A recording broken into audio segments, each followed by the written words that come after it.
The Zack Files. How to Speak a Dolphin in 3 Easy Lessons. Don Greenberg. Chapter 1. I have to ask you something. How smart do you think dolphins are? I always figured they were somewhere between chimpanzees and NFL linebackers. Then I had a real experience with dolphins that totally changed my mind. Not that having weird experiences is a big deal to me. Once, a volcano goddess in Hawaii put a curse on me. Another time, a bratty girl ghost named Wanda trashed our apartment. And also, I met a boy who turned out to be my son from the future. He was on a time tour bus with his school class. Stuff like that. Oh, by the way, my name is Jack. I'm 10 and a half. And I go to the Horace Hyde White School for Boys in New York City. There aren't a whole lot of dolphins here. The dolphins I met lived in Florida. My dad and I drove down there over spring vacation. My dad is a freelance writer. That means he works at home, sitting at his desk all day and staring out at the window. He calls the roughing out ideas. People give him money for it. When I do it in school, they call it not paying attention. People give me detention for it. Anyway, getting back to Florida, Dad was going there to write an article for Fruit Growers Digest about the world's largest orange. This orange was about the size of a basketball. That's bigger than the ones we usually get at our supermarket in New York City. The town where they grew, this orange was near a tiny motel and amusement park called Mel and Shirley's Wonderful World of Dolphins. We were staying there because Mel and Shirley are really old friends of my grandma Leah. It seemed like the trip was never going to end. Finally, we turned off the turnpike onto a smaller road. In 5 more minutes, we were there. On the roof of the motel was this neon sign in the shape of a smiling dolphin. The words, "4 shows daily," blinked on and off in the neon water spout about the neon dolphin's head. Near the motel, there was a little roller coaster track with only 2 tiny bumps in it. It wouldn't have even scared a baby, but they called it the Screamer. There were some kiddie rides with cars in the shape of dolphins, and of course, they had this big dolphin pool. Mel and Shirley were playing a game of Scrabble by the dolphin pool. "We've been waiting for you," said Shirley. She came right over and began kissing me and Dad all over the place. Dad took our bags out of the car, but Mel brushed Dad away and took them from him. "Mel, I can carry those," said Dad. "Get out of here," said Mel. "You think I'm an old man or something?" They put our stuff in one of the little motel cabins.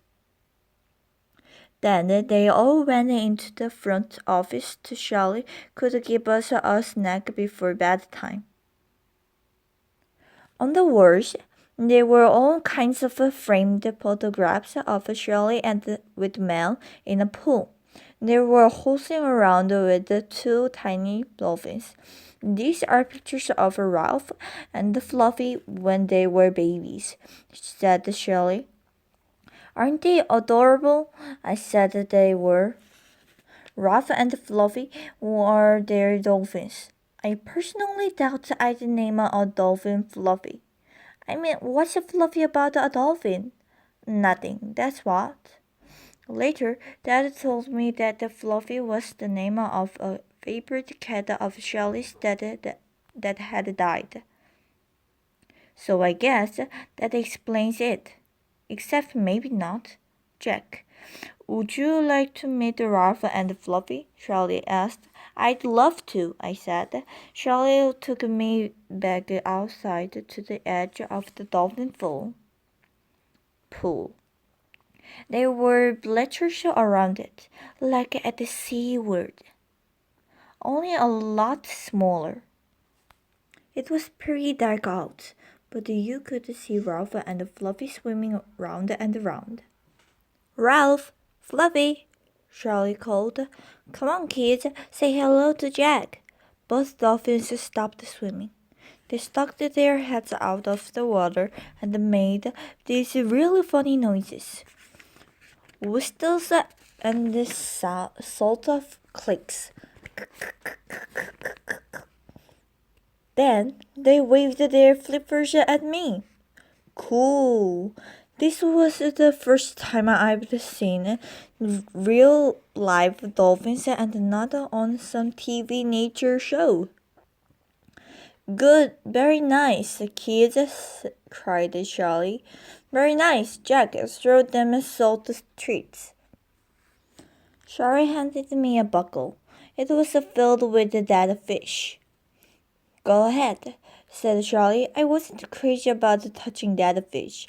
I really wasn't. But I also didn't want to be rude. I reached into the buckle, grabbed the two slimy dead fish, and threw them into the pool. The dolphins caught them in their mouths and gulped them down. Very nice, kids, cried Charlie. Crick, crick, the dolphins chirped. Click, click, the dolphins chirped. They looked very pleased with themselves. One of the dolphins swam right up to the edge of the pool. It waved at me again with its flipper. So I waved back. It was the only polite thing to do. Then, I can't be absolutely sure of this, but it looked like it winked at me. Can dolphins wink? I wasn't going to ask Dad about that, but I was too sleepy. When I woke up the next morning, Dad had already left to interview the world's largest orange. Well, actually, the guy who grew it. I told Dad I wanted to hang out at the motel anyway. Ralph and Fluffy were doing their first show at 10 a.m. I got to the dolphin pool a little early to get a good seat. I didn't have to rush. Besides, Mel, I was the only person in the audience. Ladies and gentlemen, Shelley said into a microphone, welcome to Mel and Shelley's wonderful world of dolphins. Let's have a big round of applause for the stars of our show, Ralph and Fluffy. I clapped very hard. So did Mel. I guess that counted as a round of applause. Because out swam Ralph and Fluffy. Charlie had the dolphins do a whole lot of tricks. They did the somersaults in the air. They swam on their backs.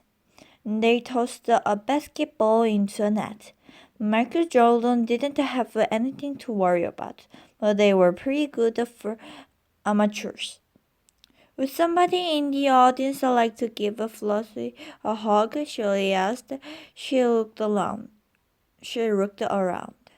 Like there was this big crowd. How about you, young man? She said, pointing to me.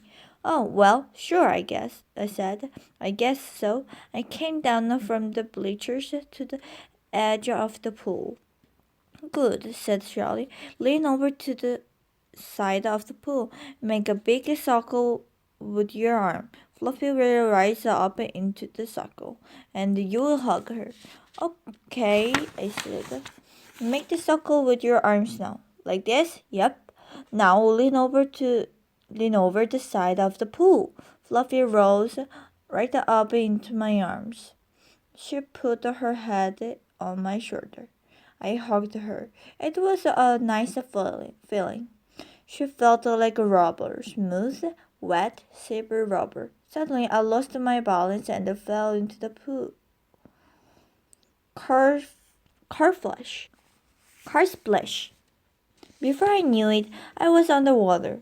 The water was freezing cold, but I happened to be a pretty good swimmer. So even with my clothes and shoes on, I was okay. Suddenly I felt something underneath me, pushing me upward, pushing me to the surface. That's when the weird thing happened. This soft voice that wasn't mine sounded inside my head. I've got you, dear. You're safe. Then my head was out of the water. A second later, I scrambled out of the pool. Jack, are you all right? Yelled Mel. Sure, I said. A little wet is all. About 1,000 gallons of water poured at me. Are you okay, Jack? Shelley asked. Of course, I said, emptying my sneakers. But do you want to hear something weird? When I was underwater, I think Fluffy talked to me. Well, of course she talked to you, said Shelley. She whistles, she clicks, she makes all kinds of sounds. I don't mean whistles and clicks, I said. It was a voice inside my mind. Mel and Shelley looked at each other. Mel laughed and shook his head. Hey, get out of here. What did Fluffy said?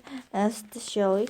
I've got you, dear. You're safe, I said. Hey, get out of here, said Mel again. Shelley gave Mel a dirty look. Mel, she said, would you please let the young man talk? Who's not letting him talk? Said Mel. I'm letting him talk. I'm just saying, hey, get out of here, that's all. Jack, said Shelley. Some people think that dolphins communicate with each other by some kind of ESP. It's just that I never heard of dolphins speaking to a person. Not till now, I said. Chapter 2. Back in the motel cabin, I toweled off and started to put on some dry clothes. I thought about what had happened. Did the dolphin really talk to me? Weirder things than that have happened. But why me? Mel and Charlie had known Ralph and Fluffy for years. Wouldn't Fluffy have picked them instead? Had it just been in my mind? I wanted to see if it would happen again. So instead of putting on dry clothes, I threw on my swimsuits. When I got back to the pool, Mel and Charlie were playing Scrabble again. Hey, Charles, get out of here, Mel was saying. That isn't a real word. Charlie looked up and saw me. Jack, it looks like you are ready for a real swim. Do you want to go to the beach? Well, I said, I was kind of wondering if I could maybe swim around with Ralph and Fluffy. And that's when I looked over and saw that Ralph and Fluffy weren't in the pool. Hey, where did they go? Oh, the pool cleaners are coming. So we put the kids inside the pool for a while. Charlie pointed to a smaller pool that was connected to the big one by a little underwater door. Hey, Jack, said Mel. How about taking a spin on the ride instead? We've got a couple that will really knock your socks off. I doubted that their ride would knock my socks off, even if I was wearing any. But I didn't want to hurt Mel's feelings, so I followed him into the diving Dolphins ride. It's like those kiddie airplane rides. The planes go around in circles, and you make them go up and down with a joystick. Well, this ride had the dolphins instead of planes. Get ready for the ride of your life, said Mel. Then he started the ride. Frankly, I've been on scarier rides riding with my dad on the West Side Highway in New York. Mel and Charlie's place is probably a blast for 3-year-olds. But Mel looked so excited I couldn't let him down. Woo! I yelled. This is great! I threw my hands in the air and let out a couple of screams. After about 20 minutes, Mel stopped the ride and I got out. Was that great or was that great? Said Mel. It was great, I said. I'd forgotten how nice it is to see kids enjoying the rides. Nobody's been on these for months, Shirley said sadly. You're not doing so great, huh? I said. The big parks are trying to drive us little guys out of business, said Shirley. They have lots of money to get the big rides, to get the big animal acts, and to run the big ads. We can't really compete with them. If things don't get better soon, well, I'm afraid we are going to have to close. Now, Charlotte looked like she was going to cry. I felt really sorry for them. If you had to close the park, I said, what would happen to Ralph and Fluffy? Oh, lots of people know about Ralph and Fluffy. How smart they are, Mel told me. We've had lots of offers for them from the bigger parks, especially from an awful man who calls himself Long John Silverschmutzel. He owns a new theme park called Human Skull Island. Oh, right, Human Skull Island. Dad and I had seen 4 or 5 huge billboards for it on the way to Mel and Shelley's place. It looked kind of cool, but I didn't say that to Mel and Shelley. That bum, said Mel, shaking his head. I wouldn't sell him Ralph and Fluffy for all the tea in China. I don't blame you, I said. I mean, what would you do with much tea anyway? That's just an expression, dear, said Shirley. You wouldn't sell Ralph and Fluffy to anybody. They're like children to us. Just then, a graphic green VW van pulled up to the front entrance of the park. 2 guys with the beards got out of it. One was tall and fat. The other was short and skinny. Look, I said. Customers. Mel and Shelley looked over at the van. No, Jack, said Shelley. Those are the pool cleaners, Horace and Boris.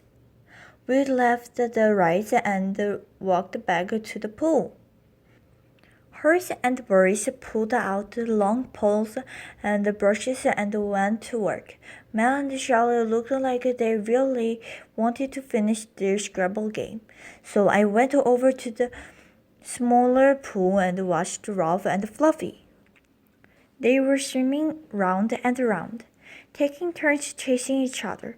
I wondered if they'd ever talk to me again. I waved at them. They turned over on their backs and waved their flickers. Ralph? Fluffy? I said. Can you understand me? They didn't look like they even heard me. If you can't understand me, I said, please say something. Anything at all. Nothing. So it had to be one of the two things.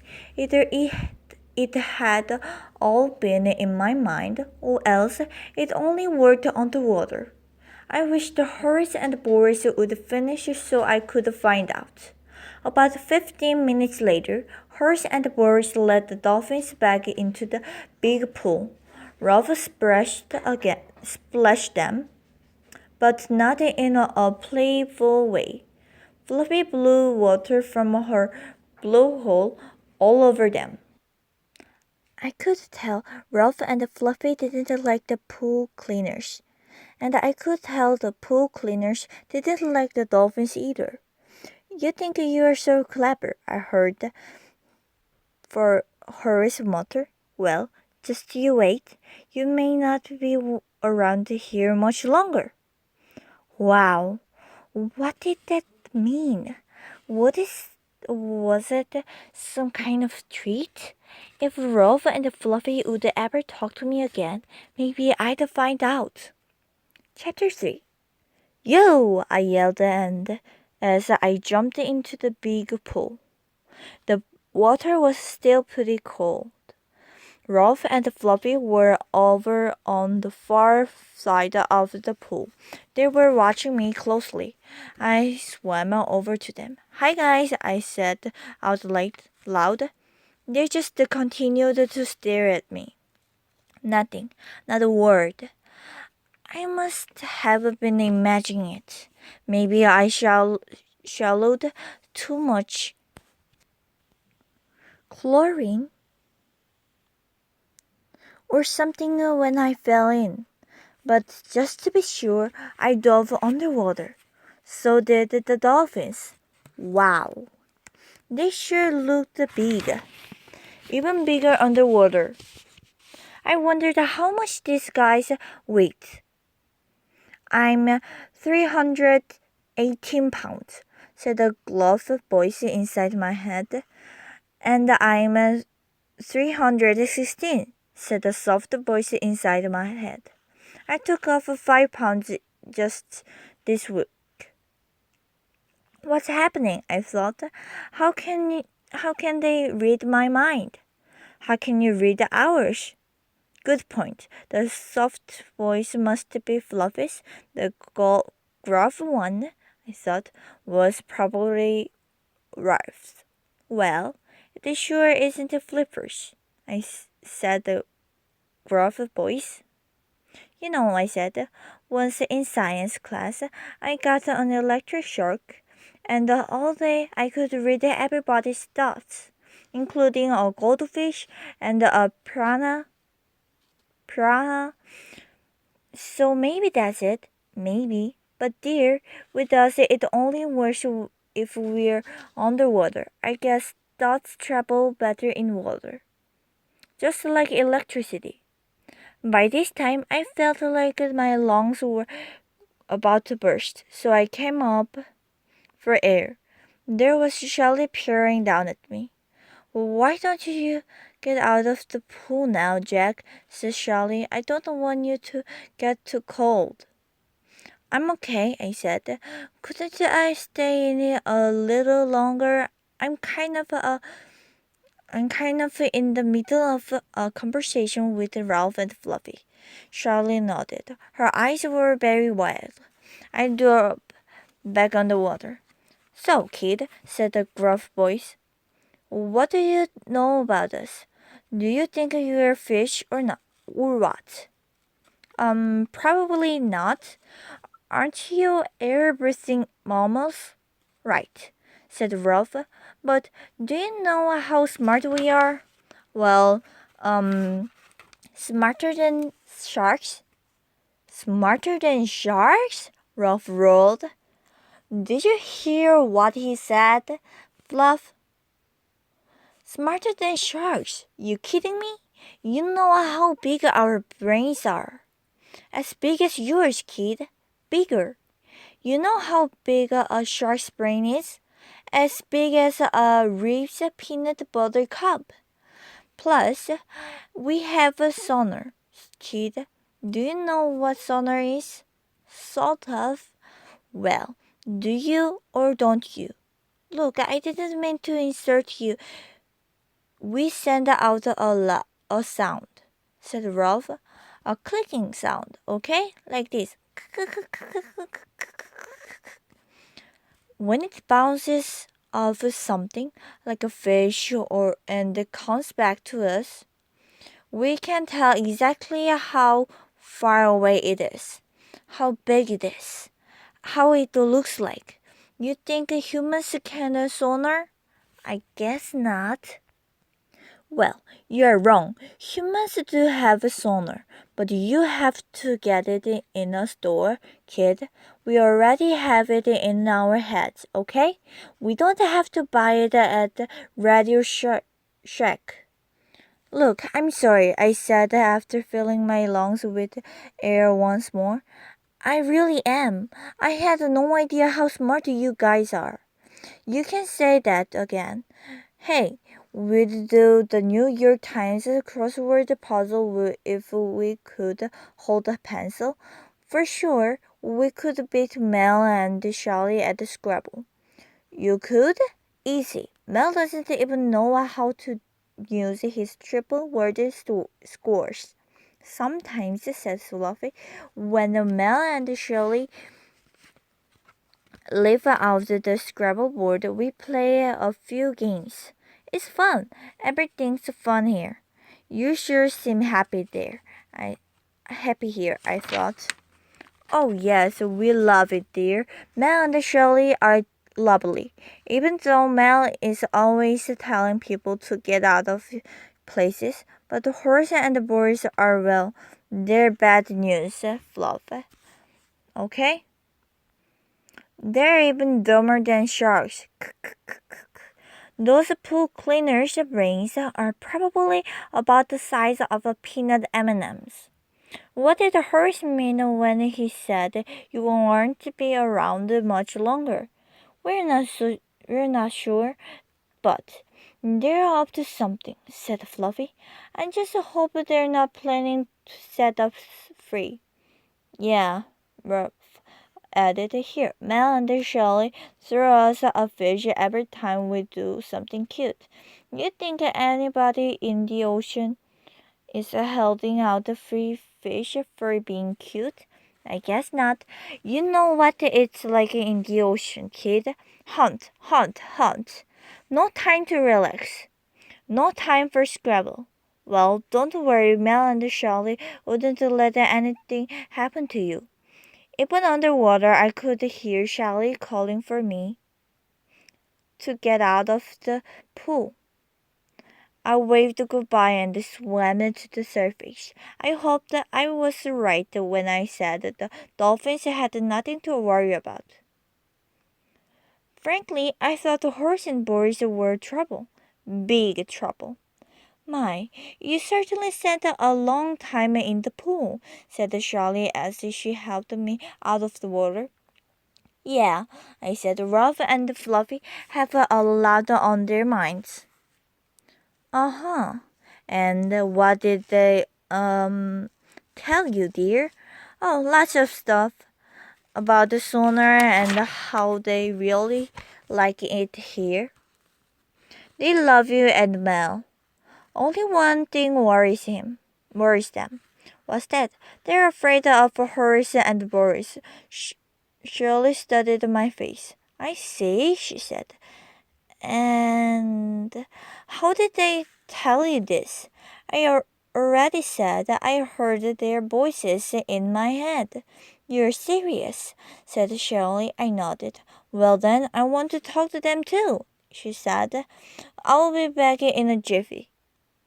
A couple minutes later, she came back out in one of those old lady bathing suits with a skirt and a big pink rubber swimming cap with the orange flowers on it. So, what do I do now? She asked. Put your head underwater and think, I said. I have so much to ask them. Is the pool water too cold? Do they want to try a new kind of fish? Do they want to do more shows or less? She gave me a big smile and jumped in. 5 minutes later, she climbed out, dripping wet. What did they tell you? I asked. Nothing, she replied. Not a peep. Are you sure they spoke to you, Jack? I swear, I said. I could tell Shirley didn't believe me. I had to talk to Dad as soon as he got back from interviewing the Orange. Dad and I have been through a lot together. He was with me the time I got stuck in a parallel universe. He was with me the time my orthodontist turned into a monster. He was with me the time I started turning into a cat. Dad wouldn't have any problem believing I had had a conversation with dolphins. Chapter 4. I'm sorry, but I'm just having a problem believing you had a conversation with dolphins, said Dad. It was almost dinner time. Dad and I were driving to a new restaurant called Pasta in Pirates. Mel had gotten free dinner coupons in the mail, good for today only. So we were meeting Mel and Charlie there. Dad, why can't you believe me? I asked. You've been there when I went through things just as weird as this. Weirder, even. Remember when I started turning into a cat? Or when I made a colon of myself and it started making more little colons all over the place? Of course I remember. Then, why can't you believe I had an ordinary everyday conversation with a couple of ordinary everyday dolphins? You have a point there, Jack, Dad said with a sigh. All right, let's say this is true, and let's say herons and birds are up to something. What can we do about it? What about going to the cops, I said, and say what? That a couple of dolphins told you they were afraid two guys might set them free? I see the problem, I said. I guess not. Just then we pulled up to the restaurant. Outside, there was a black flag with a skull and two crossed forks on it. Man and Charlie were already inside. It was fixed up to like a pirate ship. The sounds of splashing waves came over a loudspeaker. The floor even moved up and down like we were on a ship in rough water.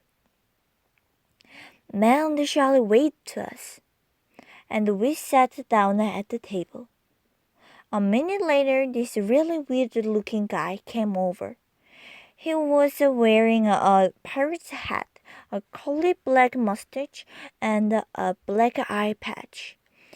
He had a sword on his belt and a parrot on his shoulder. "Avast there, mates," he said. Welcome to me, new restaurant. What can I get you?" "This is your place," said Mel, throwing down his naked. "Who's this?" I asked. "Long John the Silver Matchgel," said Shelley. Her face was all red. "The man who tried to buy Ralph and Fluffy for Human Skulls Island." "Now, mate," said Long John, "I'm hoisting the flag of truth. I'll not be needing those dolphins at all. Human Skull Island is drawing in more clouds than Captain Kidd's hanging. I want to patch things up. That's why I sent you the coupons. I want to treat you to dinner." Mel and Charlie looked at each other. "I guess we can let the Biggins be Biggins," said Charlie. "Hang me from a yardarm if them ain't the sweetest words," said Long John. Then he waved at the waiter. "Smee, you take good care of these fine people." After Long John left, Shelley said, "Maybe Long John's a good man after all." "Get out of here," was all Mel said. I have to admit we had a good time. The service was very slow, but the Smith kept bringing us extra stuff like sharp-shaped cookies. "Compliments of the captain," he told us. It was pretty late by the time we got back. It was in the bathroom, brushing my teeth. That's when I heard the scream out by the dolphin pool. It was pretty loud. I dropped my toothbrush. Dad and I raced outside. Charlie was standing next to the dolphin pool. She looked really upset. "Charlie," said Dad, "what's wrong?" "They're gone!" she cried. "Ralph and Fluffy! They've been kidnapped!" Mel was on the phone to the police. "Their names are Ralph and Fluffy," he said. "They were last seen in the pool at 6 p.m. There was a pause as he listened to the question. "I guess they each ate about 320 pounds, he answered. "Actually, they weighed 318 and 316, I said, but Mel wasn't listening to me. "Well, they're sort of grayish," said Mel. "What were they wearing?" "Nothing." There was a longer pause. "I don't think the guy at the police station realized Mel was talking about the missing dolphins. He probably thought Mel was reporting two very large naked people with grayish skin." Mel finally got off the phone. "The police can't send anyone over tonight," he said, "but the detective will be here tomorrow morning." "I'm positive Horace and Boris are behind this," I told Mel and Shelley. "The Dolphins were afraid that they were planning something like this, but there was nothing to do except wait for the detective to come in the morning." Dad had already left for the orange grove when Detective Blum arrived at 9 on the dot. She was short, even shorter than Boris, but she looked really tough. I told Detective Rosenblum what I'd heard Boris mutter to the Dolphins. She nodded and wrote that in a little notebook. As soon as Horace and Boris showed up, she started giving them the third degree. She walked over to Horace. What have you and Boris done with the individuals known as Ralph and Fluffy?" Horace shook his head. "Nothing." "Nothing?" said Detective Rosenblum. "But isn't it true you told the individuals in question that they might not be around here much longer?" Horace looked at Boris. "I might have said that," said Horace. "I can't remember." "Excuse me, officer," said Boris in a high, squeaky voice. "Yes, Boris," said the Detective Rosenblum. "When were the Dolphins kidnapped?" "Between 6 and 9 p.m. yesterday evening." And the detective said Detective Rosenblum. "Well, between 6 and 9 p.m. yesterday evening," said Boris, "Horace and I were at our other job." "What's your other job?" "We test underarm deodorants at the Stink No More deodorant factory," said Boris. "We're sniffers." "You're what?" "People put different deodorant under their arms," said Boris. "We sniff to see how well they work." "I see," said Detective Rosenblum. "And someone at the factory will swear that you were there yesterday evening. Oh, yes, said Boris, and you had absolutely no plan to kidnap or do bodily harm to the individuals known as Ralph and Fluffy. Well, no, not really, said Boris. Excuse me, said that detective. Boris, said Horace. To be perfectly honest, said Boris, we did have a plan a little like that. Boris, said Horace a little louder, but we never got a chance to do it. I swear, said Boris, because somebody else beat us to the punch. Boris! Said Horace. What? Said Boris. Shut up, said Horace. Are you gentlemen finished? Asked the Detective Rosenblum. Pretty much, said Boris. Then why don't we drive down to Stink no more so I can check out this cockamamie story of yours? The pool cleaners followed her to her police car. I wish the Detective Rosenblum had put handcuffs on them, but she didn't.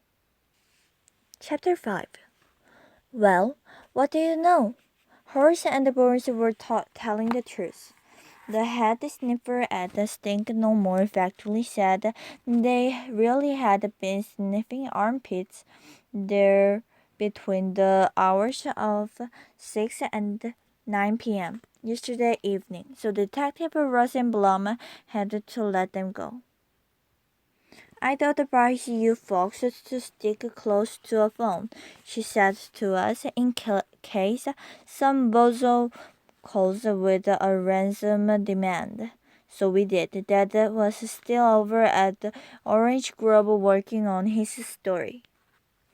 But Mel, Charlie, and I hung around the front office. It was sad seeing the empty dolphin pool. Mel tried to get Charlie to play a game of Scrabble. He thought maybe it would take her mind off things. Mel, how can I think about the triple word scores at a time like this? She asked. I know, said Mel, shaking his head sadly. Shell, I still think it had to be those two bums. What else could it be? It could have been anyone, said Shelley. It could have been the mafia. Get out of here, said Mel. What would the mafia want with Ralph and Fluffy? I'm so sad. I don't even know what I'm saying, said Shelley. I felt really bad for both Shelley and Mel. I also felt really bad for Ralph and Fluffy. Where were they? How much money did someone think they could get for two dolphins? And then I went back to the idea that whoever took Ralph and Fluffy had set them free in the ocean. Maybe somebody thought they were doing the dolphins a favor. But it wasn't such a favor. As Ralph himself said nobody in the ocean was handing out free fish for being cute. You know, I said, Ralph and Fluffy were afraid somebody would let them free in the ocean. If that's what happened, maybe I could contact them. How could you do that? Asked Mel. I could go into the ocean myself and see if I could send them a message somehow, I said. Thoughts travel better in water, just like electricity. Who told you that? Asked Shelley. Fluffy did, I said. I bet you can guess what Mel said next. Get out of here, said Mel. But Shelley wanted to try, and Mel would do anything for Shelley. So the three of us drove to the ocean. It was a nice hot day. I waded out into the water. Good luck, said Mel. Don't go too far out, said Charlie. The water wasn't even up to my knees. Charlie was a lot like my Grandma Leah. Then I got out deep enough. I held my nose. Then I went under. I started standing there, sending out messages. Attention, Ralph and Fluffy. Attention, Ralph and Fluffy. This is Jack. Do you copy? Come in, please. I wasn't too sure what do you copy meant, but they say that on TV cop shows, and I thought it sounded good. Nothing at all. I came up for air. Do you hear anything? Charlie called. Not yet, I said. I don't understand why they aren't answering, said Mel. Are you sure you're doing it the right way? What's the right way? I said. How should I know? Said Mel. You're the physic. You're the psychic. Boy, a little while ago they didn't even believe I could talk to dolphins, and now Mel thought I wasn't doing it right. Give me a break. But I could see how upset they were, so all I said was, I'll try again. So I did. Attention, Ralph. Attention, Fluffy. This is Jack calling. If you can hear me, please answer me. Answer now. And then, just as I was ready to call it quits, I thought I heard something. It was kind of fuzzy at first, but the sounds were getting louder. Jack, I read you. Repeat, I read you.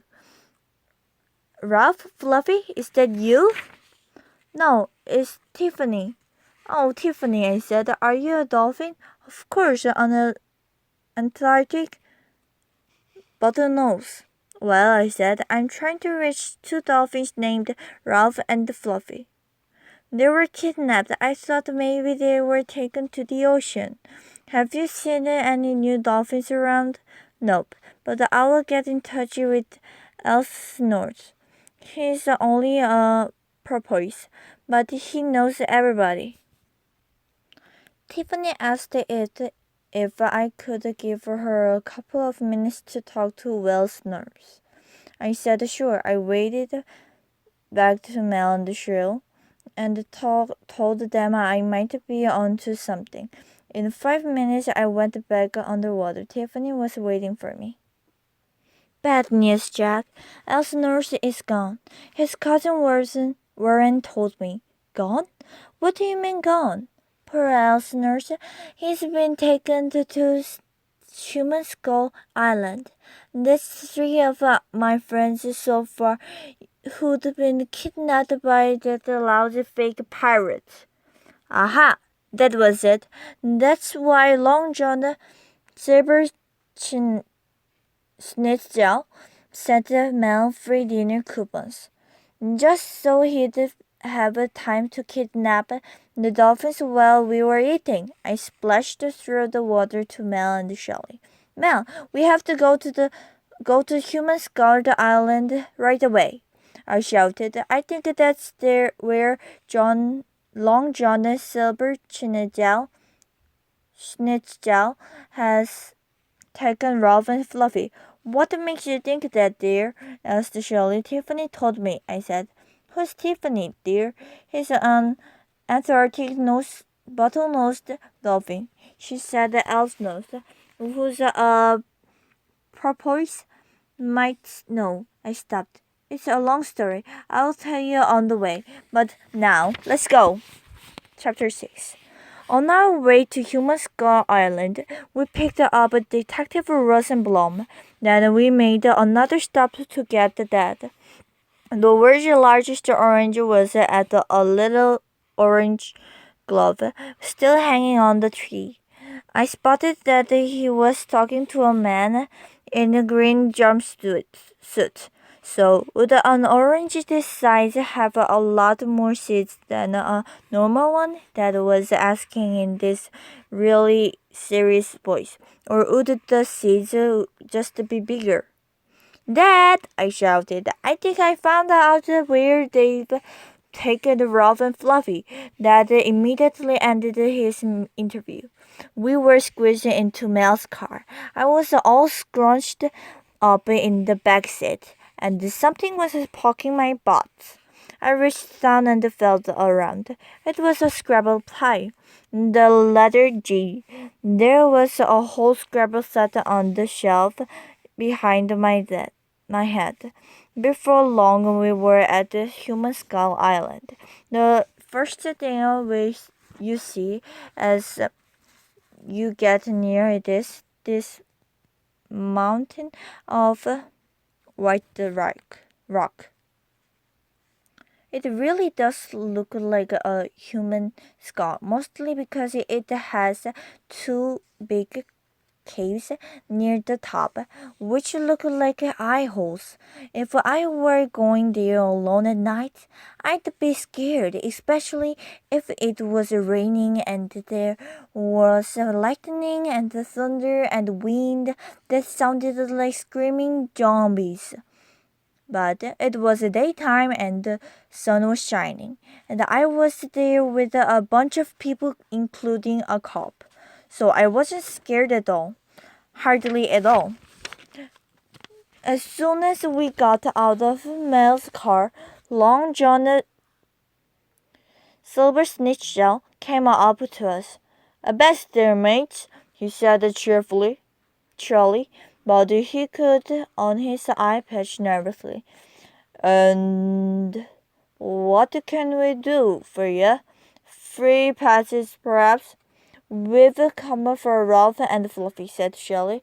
"Silver mean timbers," said Long John Silver Snitchell. "And who might Ralph and Fluffy be?"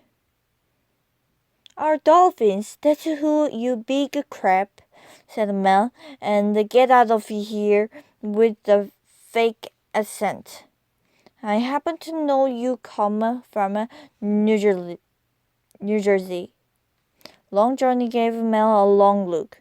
"No, Mel, you get out of here," said Long John. He had dropped his pirate accent. "Or else I'm calling the cops." "Mr. Silver Snitchell, I am the cops," said Detective Rosenblum, stepping forward.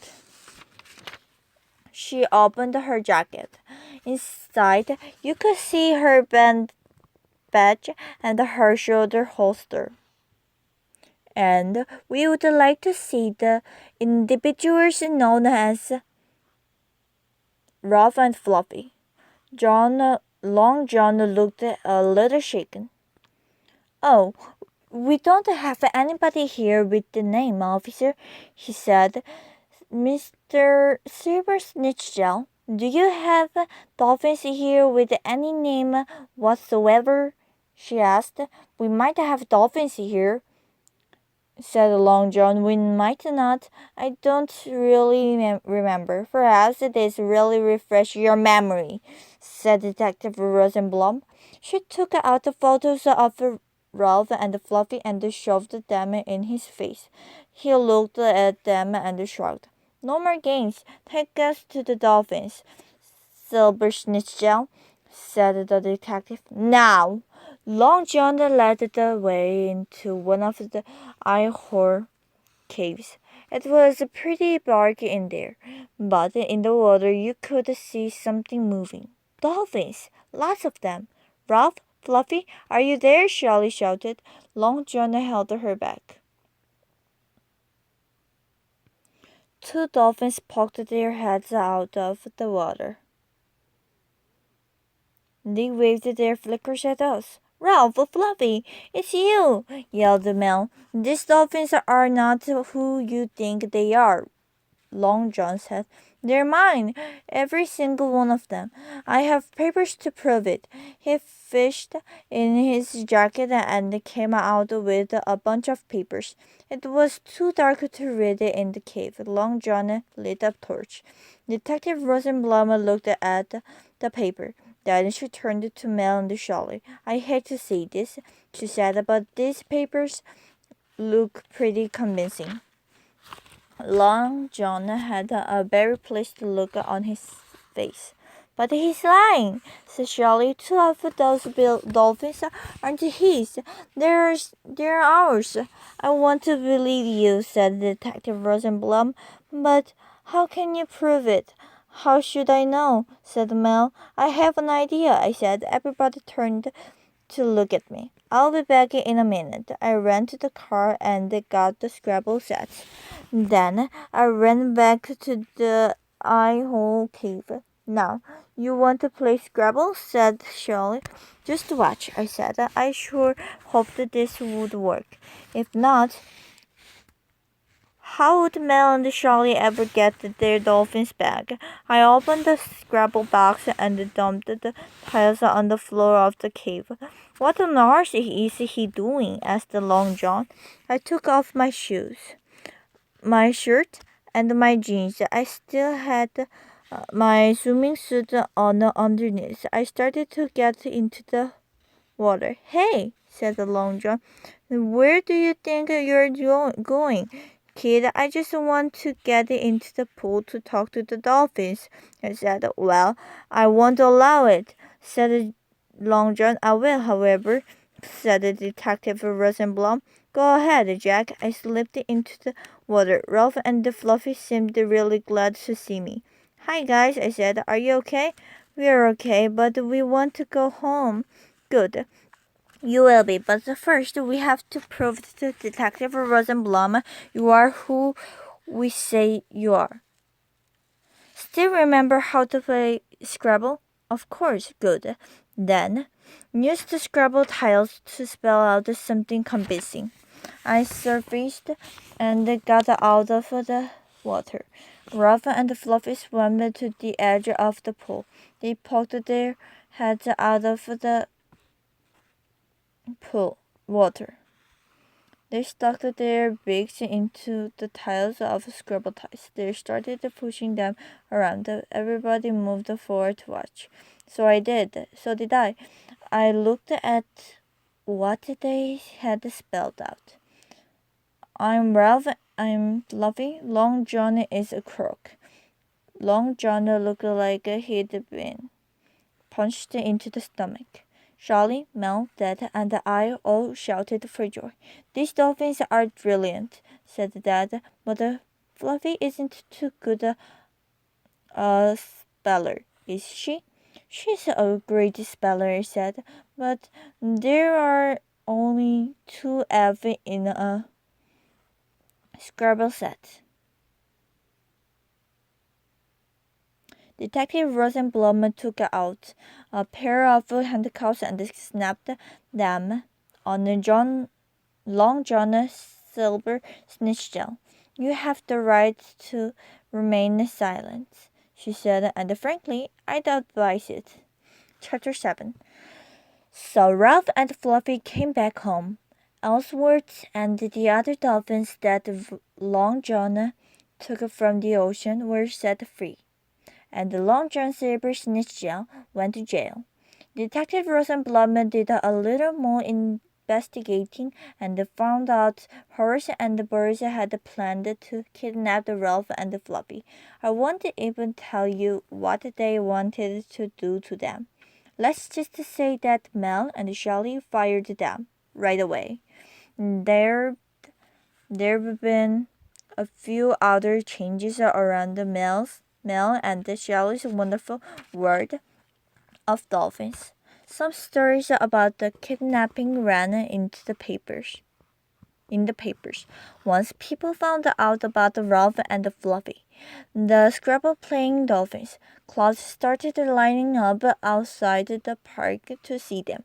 Now, instead of a neon sign on the roof of the motel, Mel and Charlie have a state-of-the-art distur marquee at the park entrance, and all the billboards along the Sparn Park for Human Skull Island had been replaced with one for Mel and Charlie's wonderful world of dolphins. I'm back in New York now, but I still call Mel and Charlie every once in a while, and I've sent Ralph and Fluffy a couple of postcards. I didn't write them. I glued Scrabble tiles onto pieces of cardboard.